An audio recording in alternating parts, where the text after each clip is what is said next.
information this morning into a nationally known solar company leaving thousands of customers without panels that don't work, some cases tens of thousands of dollars in loans and debt. Viewer Roger sent me an email to Angela Answers writing this. Angela, please help. Pink Energy Power Home Solar has scammed us, and we want to know if we can do anything. They installed our panels in March, and they do not work. We have read that the company has since filed for bankruptcy, etc. We now have $70,000 worth of trash on our roof. I reached out to our Attorney General, who told me they have now 98 open cases against Pink Energy, formerly known as Power Home Solar.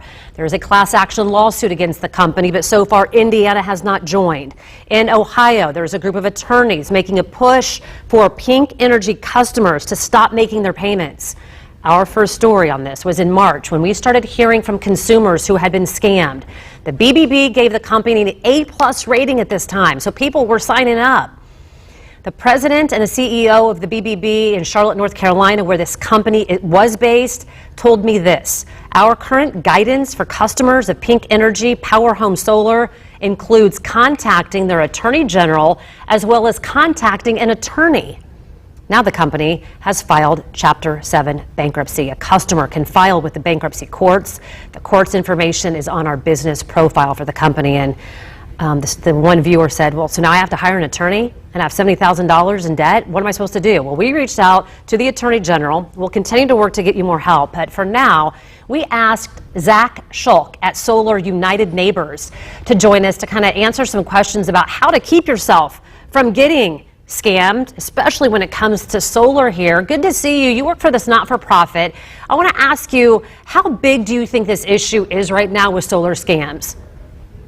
Yeah, thank you for having me this morning. It's a great question. I don't really have any more numbers that I can share beyond what you've shared about the open cases and the Pink Energy for Pink Energy. But I do know it's definitely a growing issue. If folks are interested in solar, I'm sure that you've seen ads on Facebook and potentially folks coming door to door. So it's definitely something that we've seen that has grown, especially in the last couple of years as more sales practices have moved online. Absolutely. And I know I wanted to ask you what you're seeing are the biggest issues right now. Like I said, in Roger's case, I mean, he has $70,000 in solar panels and he says they don't work. And other cases we're hearing from people that say they kind of look like they're working, but I'm not getting any savings. What are you hearing is the biggest problem?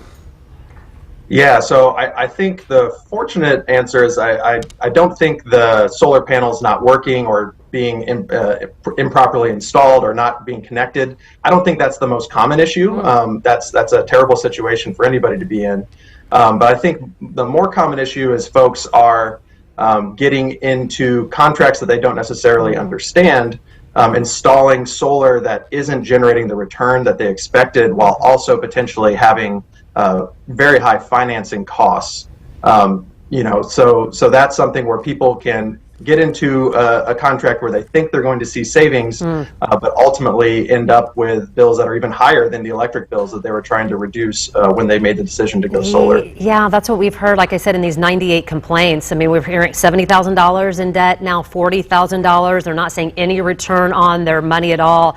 I often hear, and you kind of mentioned this a little bit, sometimes they're government or utility program incentives, or it feels like that's what they are. And sometimes you're wondering if that's even true and if it's misleading. We want to help, and we're thinking, okay, maybe solar is going to help the environment, for example. Maybe that's the case, and we're thinking, let's do the right thing. And then it seems like it's misleading advertising. What are you seeing? Yeah, that is really, the most unfortunate situation is that folks are trying to invest in solar because they think it's the right thing to do and they want to save a little bit of money, but they then kind of get down this path that doesn't end up actually meeting their goals.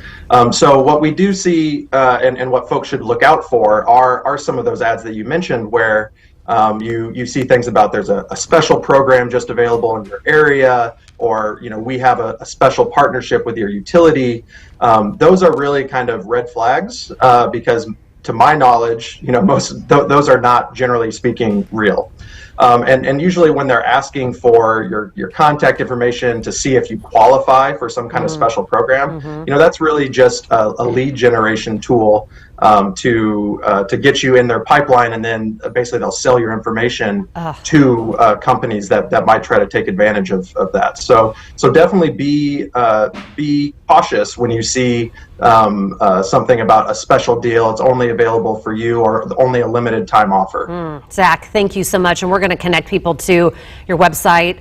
There is help, more of it, at least some information. Solar United Neighbors, that is the website. Good to see you. We'll